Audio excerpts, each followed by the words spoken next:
Rússia, a privação e a miséria eram tantas que no dia 28 de fevereiro de 1917, o que ele considerava impossível aconteceu. Eclodiu a Revolução. O povo se insurgiu em Petrogrado. O czar abdicou. Foi estabelecido um governo provisório. Mais uma vez, Lenin não tinha nada a ver com os acontecimentos, mas a maré da história estava para mudar.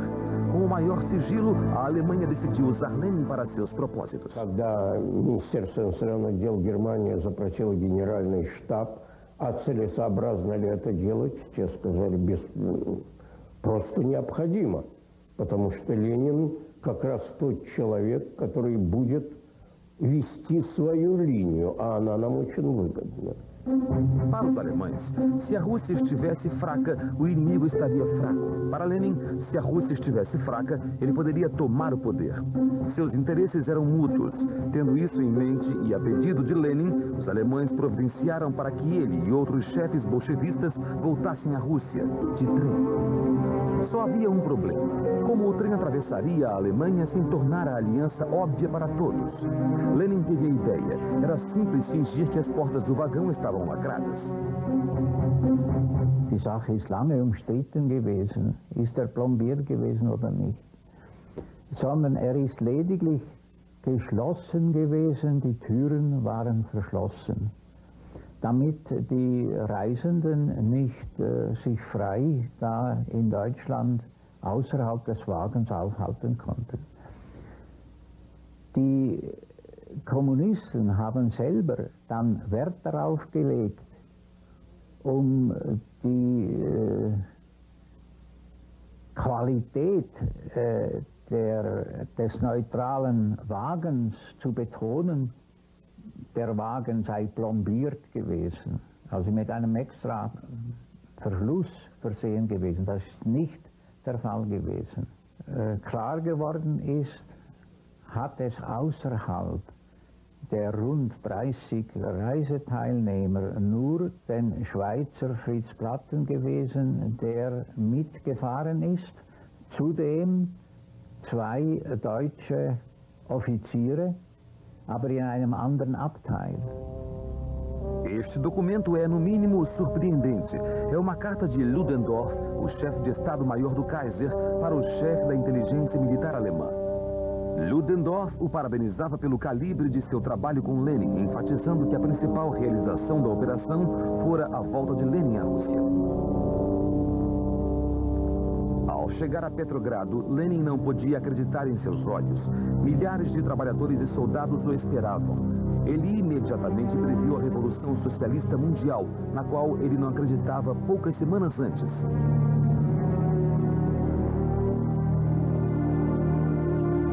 Он радовался не столько той встрече, которая была оказана ему на Финляндском вокзале, сколько тому, что его противники не сумели воспользоваться этим временем и выбить почву из-под его ног. Он не опоздал к обеду, да. Легальная партия, он боялся, что будет создана рабочая легальная партия, не была создана. Для возможности приехать в Россию ему была предоставлена. Он удивлялся глупости Временного правительства. Он удивлялся тому, что его не арестовали на пути, не арестовали по приезде туда. Он постоянно в этом знаменитом пломбированном вагоне спрашивал, а не арестуют ли нас? А не арестуют ли нас? Lenin não foi preso porque o país estava um tumulto. Kerensky, na liderança do governo provisório, era incapaz de conter a maré revolucionária. A liberdade de imprensa inaugurada pelo governo não tinha sentido para Lenin. Os bolchevistas imprimiram milhões de panfletos de propaganda. Eles lançaram 41 jornais. 420 mil edições do mais famoso deles, o Pravda, foram impressas em uma prensa de rotação moderna, com dinheiro do serviço secreto alemão. Es ist bekannt, dass die deutsche Regierung mehrere Millionen Mark im Gesamten zur Revolutionierung Russlands zur Verfügung gestellt hat. Zur Vorbereitung, um die revolutionäre Stimmung anzuheizen. Es gibt ganz eindeutige Belege, darüber besteht kein Zweifel.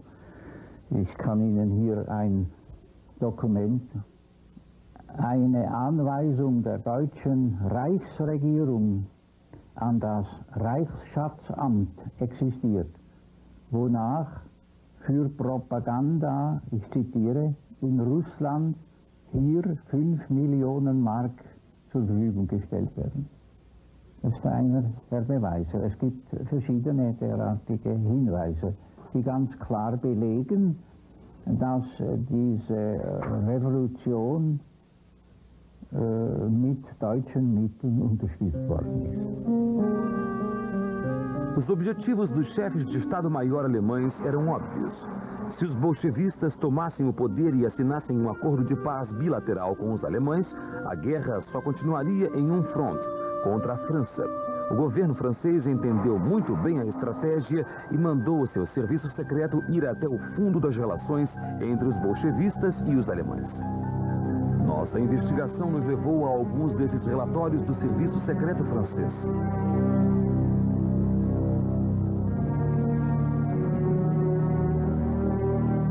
Nesta nota lemos: entre março e julho de 1917, observamos a entrada na Rússia de aproximadamente 37 milhões de rublos vindos de bancos suecos, noruegueses, dinamarqueses e finlandeses. Ela relaciona banco por banco. Sob disfarce de atividades comerciais legítimas, o serviço secreto alemão fornecia fundos a contas bancárias abertas por bolchevistas em países neutros. Estes documentos foram endereçados a Albert Thomas, ministro do exército francês, que por sua vez o passou a Kerensky, chefe do governo russo. Kerensky imediatamente ordenou a prisão de Lenin por espionagem. Entrou então para a clandestinidade, usando uma peruca e um bigode e adotando o nome de Ivanov. Fugindo para a Finlândia, ele e Zinoviev se esconderam em uma cabana em Razliv, uma cidade a apenas 3 quilômetros da fronteira. Mais tarde, eles foram ajudados por um camponês bolchevista que os escondeu em seu estábulo. Это было лето было очень жарко. И душный сарай, они практически не выходили из него. А так, конечно, они сквозь щели выглядывали и боялись каждого шороха. Чем они рисковали, Ленин и Зиновьев, если бы их здесь нашли в этом сарае? Их бы расстреляли на месте. Почему? Военное время, а они шпионы. Em outubro de 1917, eclodiu uma insurreição em Petrogrado. Lenin, que voltara correndo da Finlândia, decidiu que era hora de arriscar tudo.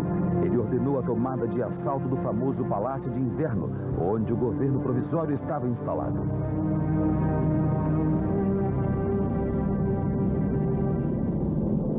Não existem imagens autênticas do acontecimento sobre o qual baseia-se toda a história soviética. Temos apenas vários filmes de propaganda rodados após o evento. O épico evento relatado por estes filmes não tem nada a ver com a realidade vivida por Mikhail Gurevich. À la prise de Palais d'Hiver, où a siégé le gouvernement de Kerensky avec Antonov Ovsyannikov. Je n'étais pas avec Antonov Ovsyannikov, mais j'étais dans la foule qui a attaqué. Le moment le plus intéressant pour moi, c'était le bataillon de femmes, le bataillon féminin qui devait protéger le gouvernement de Kerensky. Les premiers moments, les premiers soldats soviétiques ont sauté dans la cour, ils sont enfuis, ils ont disparu. C'est tout. On n'a rencontré aucune résistance. On n'a aucune résistance, on a monté dans la salle où siégeait le gouvernement de Kerensky, et Antonov Ovsyannikov a proposé de se rendre. O blefe de Lenin foi pago com dividendos. Os bolchevistas eram minoria nos campos e no movimento revolucionário, mas eles eram determinados e bem organizados. Graças a seus fiéis seguidores de Longjulo e dos dias de exílio, Lenin se impôs como líder do primeiro governo de trabalhadores e camponeses. Mas, na verdade, foram os revolucionários profissionais que triunfaram. Só havia um trabalhador no primeiro governo proletário da história, Shliapnikov. E, acima de tudo, o povo devia ser conquistado. As prometidas eleições arrasaram com o partido. Dos 703 membros eleitos, os bolchevistas só ganharam 168 cadeiras, mas Lenin não se deixou abalar.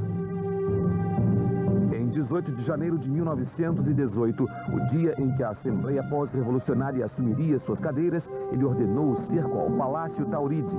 A democracia russa durou 24 horas. Na verdade, a influência bolchevista só se estendeu a Petrogrado e Moscou, e mesmo lá, as provisões eram pequenas e cada vez mais difíceis de obter. Lenin estava sozinho, ele não tinha controle sobre o resto da Rússia. No front, o exército desmoronava. Os soldados que não desertaram se confraternizavam com os alemães. Para manter sua base de poder, Lenin decidiu se render, ainda que a maioria de seus líderes de partido discordasse dele. Em Brest-Litovsk, as tratativas conduzidas por Trotsky avançaram rapidamente, graças às ordens de Lenin. Assine qualquer coisa a qualquer preço. O tratado foi assinado, com os russos aceitando cada uma das requisições dos alemães. A Rússia perdeu, então, 1/3 de sua população, 1/3 de sua área agrícola e 3/4 de seus recursos de minérios de ferro e carvão. Lenin estava satisfeito, mas tivera que pagar um duro preço pela liberdade da qual precisava para dar o próximo passo. Combater os que resistiram à revolução. O que significava uma guerra civil. Foi a mais sangrenta guerra civil da história.